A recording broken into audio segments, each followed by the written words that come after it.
ఛార్జీలు పెంచుకుంటూ పోతున్నారు. అంటే ఒక స్టాప్కి 5 రూపాయలు ఎంత పెంచారు.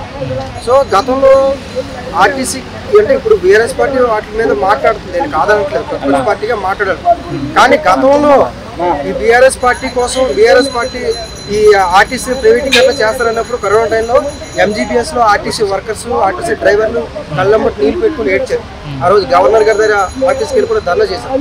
సో వాళ్ళు అధికారంలో ఉన్నప్పుడు కూడా ఆర్టీసీని నిర్వీర్యం చేసిన విషయం వాస్తవం. అప్పుడు ఇవన్నీ కూడా ఓకే సార్. ఎలక్ట్రానిక్ బస్సులు పెంచినప్పుడు పెరుగుతున్న ఎలక్ట్రానిక్ బస్సులు ఎక్కువైనప్పుడు ఛార్జీలు తగ్గియాలి, కానీ ఇంకా ఈ బాధుడు ఏందంటారు?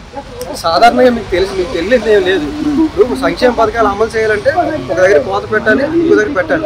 నేను వేరే దగ్గర తీసుకొచ్చే అవకాశాలు ఉండవు కదా. సో ఇది కామన్ గా జరిగే ప్రక్రియ.